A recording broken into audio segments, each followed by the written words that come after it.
अस्सलाम वालेकुम दोस्तों, मैं हूं हमज़ा चौधरी और आप देख रहे हैं ट्रैवलॉग बाय हमज़ा। आज हम डिस्कशन करेंगे सीएस के हवाले से। जैसा कि आपको पता है कि पाकिस्तान में बहुत सारे लोग हैं जो यूके का वीज़ा अप्लाई कर रहे हैं और पहले हेल्थ केयर कैटेगरी में अप्लाई कर रहे थे, अभी डिफरेंट कैटेगरीज़ में अप्लाई कर रहे हैं। और इवन के लोगों को यही नहीं पता कि सीएस होता क्या है, सीएस निकलता कैसे है, कितने ड्यूरेशन में निकलता है। यहाँ पे जितने भी एजेंट्स हैं या कंसल्टेंट्स हैं, वो हर बंदा अपने हिसाब से अपने तरीके से डील करता है क्लाइंट्स को, लेकिन कभी किसी ने क्लियर नहीं किया। इवन के यहाँ पे कई एजेंट्स को भी नहीं पता कि सीएस निकलने का तरीका कार क्या होता है। ठीक है, और इसके अलावा हम डिस्कस करेंगे कि सीएस, अगर आपका सीएस निकला है और आपका वीज़ा नहीं लगा तो सीएस आपका रिवर्स हो सकता है, विड्रॉ हो सकता है या नहीं हो सकता। तो वीडियो आपने मेरी मुकम्मल देखनी है। आज की वीडियो आपको बहुत ही इन्फॉर्मेटिव लगेगी, इस तरह की वीडियो आपने पहले नहीं देखी होगी। और वीडियो स्टार्ट करने से पहले अगर आपने मेरे यूट्यूब और टिकटॉक चैनल को सब्सक्राइब नहीं किया तो उसको सब्सक्राइब कर दें और बेल आइकन पर क्लिक करना ना भूलिएगा। अच्छा जी, तो सबसे पहले बात कर लेते हैं सीएस होता क्या है। सीएस जिसको हम कहते हैं सर्टिफिकेट ऑफ स्पॉन्सरशिप, आपने भी ये कैटेगरी सुनी होगी, स्पेशली जो लोग यूके का वीज़ा अप्लाई कर रहे हैं और जिन्होंने अपने परमिट जमा करवाए हैं उन सबको इस बात का पता है कि सीएस जो है उसको सर्टिफिकेट ऑफ स्पॉन्सरशिप कहते हैं। अब ये सीएस लेने का तरीका कर क्या होता है, मैं आपको स्टार्ट से बताता हूँ। जब कोई बंदा अपना बिज़नेस रजिस्टर्ड करवाता है तो उसको अगर ज़रूरत होती है किसी स्टाफ की, लाइक वो स्पॉन्सरशिप लाइसेंस अप्लाई करता है, वो होम ऑफिस से रिक्वेस्ट करता है कि मुझे स्पॉन्सरशिप लाइसेंस चाहिए, मैं कुछ जो एम्प्लॉयज़ हैं वो इनसाइड यूके या आउटसाइड यूके से हायर करना चाहता हूँ। सबसे पहले उसको जो भी उसका प्रोसेस टाइम होता है उसको लाइसेंस मिलता है। जब उसको स्पॉन्सरशिप लाइसेंस मिल जाएगा उसके बाद वो एलोकेशन अप्लाई करेगा। अब यहाँ पे जो बात है ना, ये असल बात एलोकेशंस की है। अब जब वो एलोकेशन अप्लाई करेगा, लाइक उसने एलोकेशन अप्लाई किए 4 कि मुझे 4 जो है मुझे एम्प्लॉयज़ चाहिए। होम ऑफिस जो है वो उसको देखेगा कि भाई ये बंदा जेन्युइन है, इसकी कंपनी कितना टर्नओवर कर रही है, इसको सच में इतने एम्प्लॉयज़ की ज़रूरत है या नहीं है। अगर होम ऑफिस को लगता है कि नहीं इसको 4 एम्प्लॉयज़ की नहीं ज़रूरत, वो 2 का उसको सीएस इशू कर देगी। अब जब आपको एलोकेशन मिल गई, लाइक इसको कहते हैं एलोकेशन मिलना। जब आपको एलोकेशन मिल गई, अब ये एलोकेशन का तरीकाकार ये होता है कि ये जब आप अप्लाई करते हो अपनी कंपनी के लिए, तो पहले तो ये होता था कि आपको विद इन आवर जो है वो आपको जो मिल जाती थी वो एलोकेशन। लेकिन जब से ये हेल्थ केयर कैटेगरी में मसले आए हैं और लोगों ने इसमें ख़राबियाँ की हैं, तो उसकी वजह से होम ऑफिस हर बंदे के लिए स्ट्रिक्ट हो गया। उसने किसी को भी एलोकेशन नहीं दी, ना इवन के उसने होम हेल्थ केयर वालों को तो नहीं दी, बिल्कुल भी नहीं दी। और जो बाकी लोग थे जिनके नॉर्मल, जिनको सच में चाहिए थे एम्प्लॉयज़, उनको भी जो डिले का सामना देखना पड़ा। तो अभी काफ़ी लोग जो हैं जो अभी भी कह रहे हैं कि भाई डिले है, अब आपका सीएस डिले है, आपका सीएस डिले है या आपका सीएस आ जाएगा, तो उनको एलोकेशन कहना चाहिए। लेकिन चलें, सीएस वो कह भी देते हैं तो कोई मसला नहीं है। लेकिन बात यह है कि वो क्लाइंट को गाइड नहीं करते हैं कि हमारे पास एलोकेशन है या नहीं है। अब लोग यहाँ पे क्या कर रहे हैं कि लोग आपसे पैसे पकड़ते हैं, लाइक आपने 10,000 पाउंड 15,000 पाउंड दिया है, वो इसी तरह 4-5 क्लाइंट से पैसे पकड़ेंगे, उनको कहेंगे जी 1 महीने का टाइम है, आपको सीएस मिल जाएगा। उन पैसों से वो अपना एलोकेशन अप्लाई करते हैं। जब उन पैसों से वो एलोकेशन अप्लाई करते हैं, उनको पहले तो जल्दी आ जाती थी 1 दिन 2 दिन 3 दिन में, तो वो उन पैसों को यूज़ करके क्लाइंट को सीएस दे देते थे विद इन अ मंथ, क्योंकि उनको मिल जाती थी। अब क्या इशू बना है कि अब लोगों ने पैसे ले लिए हैं क्लाइंट से, लेकिन सीएस आ नहीं रहा, लाइक एलोकेशंस मिल नहीं रही। अब वो कह रहे हैं जी होम ऑफिस देर कर रहे हैं, होम ऑफिस देर कर रहे हैं, और ये यकीनी बात भी है, किसी हद तक ये सच भी है कि होम ऑफिस वाकई डिले कर रहे हैं। बहुत सारे लोग ऐसे हैं जिनकी एलोकेशन स्टक हैं और जिनको अभी तक एलोकेशंस नहीं मिली। तो इसमें जो है, इसमें कसूर एजेंट्स का भी नहीं है, क्योंकि हेल्थ केयर में भी नई एलोकेशन मिल सकी थी, और जो दूसरी अभी कैटेगरीज है उनमें काफ़ी कैटेगरीज में डिले है, लेकिन बहुत सारे लोगों के पास एलोकेशन अवेलेबल भी हैं और काफ़ी मकदार में अवेलेबल हैं। ठीक है, अच्छा जी, इसके बाद जब आपका एलोकेशन आ जाती है, उसके बाद जो आपका एम्प्लॉयर है वो आपको विद इन आवर आपको सीएस इशू कर सकता है। लाइक उसके पास पोर्टल आ गया है होम ऑफिस का, वो लॉगिन करेगा, आपका नाम उसमें एंटर करेगा, सारी डिटेल एंटर करेगा, वो आपको सीएस इशू कर सकता है। लेकिन कंपनीज़ या जो एम्प्लॉयर होता है वो इस तरह क्यों नहीं करता, वो इसलिए नहीं करता क्योंकि वो फिर एक डाउटफुल चीज़ हो जाती है कि आपने उसकी प्रॉपर जो है ईमेल वगैरह, या जो उसका जो जॉब अप्लाई करता है एम्प्लॉय, तो आपने एक प्रॉपर उसको चलाया नहीं है, उसको रेगुलेशंस के मुताबिक नहीं उसको किया कि पहले एक एम्प्लॉय जो है वो इंडीड पे या किसी वेबसाइट पे जाके जॉब अप्लाई करे, उसके बाद एम्प्लॉयर उसको कहे कि ठीक है आपका इंटरव्यू है, उसका इंटरव्यू कॉल होने के बाद उसको एक्सेप्टेंस या रिजेक्शन की ईमेल जाए।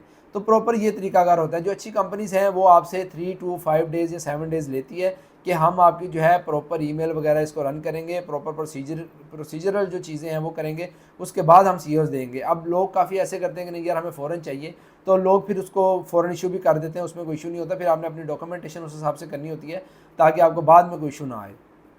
तो अभी तो पाकिस्तान में इतनी हलचल मची हुई है कि लोगों के लिए सीएस पूरा करना ही मुश्किल हो गया है, और हमारे भी कई क्लाइंट्स हैं जो कि वेटिंग में हैं, लेकिन हम जो है उनको वो चीज़ देते हैं जो हमारे पास जेन्युइन अवेलेबल होती है। हम ऐसे नहीं कहते कि हाँ जी दे दें और हम आपको हमारे पास कुछ अवेलेबल ही ना हो, तो इस तरह का हमारा नहीं सीन होता। तो खैर हम बात कर रहे थे कि सीएस जब एम्प्लॉयर को मिल जाती है, उसकी पोर्टल मिल जाता है, वो फ़ौरन इशू कर सकता है। अब उसने इशू कर दिया, अब वो आप पे है, डिपेंड करता है कि आपने उससे प्रॉपर प्रोसीजरल काम करवाया या वैसे ही करवाया है। वो आपको इशू कर देगा, एक्सेप्टेंस हो जाएगी, आपका सीएस आ जाएगा। सीएस पे आपके डेट लिखी होती है कि कब से आपने जॉब ज्वाइन करनी है। उसके बाद आप जो है अपना यूकेवीआई की वेबसाइट पे जाके आप अपना फॉर्म फिल करते हैं, वीज़ा सबमिट करते हैं, जैरिज़ में जाते हैं, वीएफएस में, और वहाँ जाकर अपनी बायोमेट्रिक दे आते हैं। और उसमें आपने अपने तमाम जो डॉक्यूमेंट्स हैं वो अटैच करने होते हैं साथ, और लाइक जो आपका एक्सपीरियंस लेटर है और ये सारी चीज़ें जो आपकी होती हैं, ईच एंड एवरीथिंग आपने उसमें अटैच करनी होती है। उसमें आपको जो कॉन्ट्रैक्ट लेटर आया होगा, सीएस आया होगा एम्प्लॉयर की तरफ से, वो सब चीज़ें आपने अटैच करनी है। ठीक है, उसके बाद जो है जब आपका सीएस आ जाता है, वीज़ा अप्लाई हो जाता है, तो अगर खुदा न खास्ता आपका वीज़ा रिजेक्ट हो जाता है तो फिर क्या सिनेरियो होता है? फिर ये सिनेरियो होता है कि एक तो आपका वो जो सीएस है वो एम्प्लॉयर दोबारा किसी को नहीं दे सकता, और वो उसका भी एक किस्म की एलोकेशन ज़ाया हो जाती है। अगर उसने एक एम्प्लॉयर नहीं बुलाया तो वो उसकी एलोकेशन ज़ाया होगी। हाँ, इस सिनेरियो में वो हो सकता है कि अगर आप जो है उसका जो सीएस एक्सपायर हो गया है, डेट गुजर गई है, कोई एम्प्लॉय उसको नहीं मिला, फिर वो जो है उसको कंपनसेट कहीं ना कहीं कर सकता है। इसीलिए जो पाकिस्तान में काम कर रहे हैं वो सिर्फ सीएस की गारंटी देते हैं कि लाइक हमारा अगर सीएस फेक हो या सीएस हमारा कंपनी फेक हो, उसकी वजह से आपका वीज़ा रिजेक्ट होगा, तो हम 100% उसके पैसे वापस करेंगे। और अगर आपकी किसी वजह से रिजेक्ट हुआ है, आप इंटरव्यू में फ़ेल हो गए हैं, या अगर आपका एम्बेसी की तरफ से इंटरव्यू कॉल हो गया है, आप इंटरव्यू में फ़ेल हो गए हैं, और अगर आपने अपना कोई फेक डॉक्यूमेंट लगाया है, तो उसकी हम जिम्मेदार नहीं होते, वो पैसे आपके वापस नहीं होते। तो ये भी आपने चीज़ ध्यान में रखनी है जब भी किसी से सीएस लेना है, तो ये सारी चीज़ें जो है आपको पता होनी चाहिए।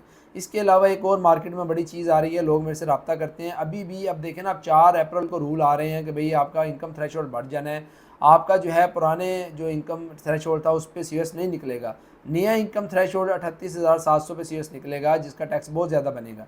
लेकिन अभी भी लोग ऐसा मतलब बेवकूफ़ बना रहे हैं एजेंट्स लोगों को, कि वो कह रहे हैं नहीं नहीं आप कोई मसला नहीं है। इवन के लोग ये भी कह रहे हैं कि हेल्थ केयर वाला भी अभी वेट करें, आप आपका निकल आएगा तो आप ले जा सकते हैं। अब देखना कि एक रिक्वायरमेंट है, आपका जो सीएस निकल आया है, आपका वीज़ा उस पर मुनसर नहीं है।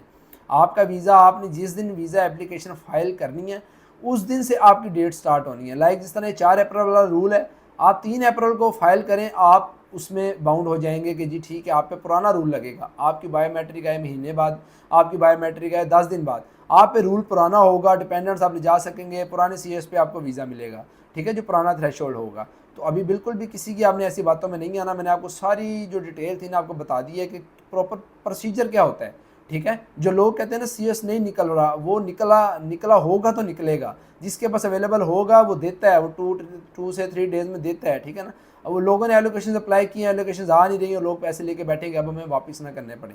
और इवन कि अब 4 अप्रैल की वजह आ रहा है, तो लोग ये कह रहे हैं नहीं नहीं कोई मसला नहीं, आप 4 अप्रैल के बाद भी अगर अप्लाई कर देते हैं वीज़ा और सीएस आपका निकल आता है तो आप पे पुराने रूल लगेंगे। ऐसा बिल्कुल भी आपने रिस्क नहीं लेना, आप पे नया रूल ही लगेगा, आपका वीज़ा रिजेक्ट हो जाएगा और आपका नुकसान हो जाएगा। आपने इस बात को बिल्कुल भी जो है ना किसी की बातों में नहीं आना। आप खुद भी इन सब चीज़ों को आप गूगल कर सकते हैं, यूट्यूब कर सकते हैं, हर चीज़ उस पर पड़ी हुई है। ठीक है, आप यूकेवीआई की वेबसाइट पर जाकर सर्च किया करें, खुद कोशिश किया करें, खुद सारी चीज़ें सर्च करें।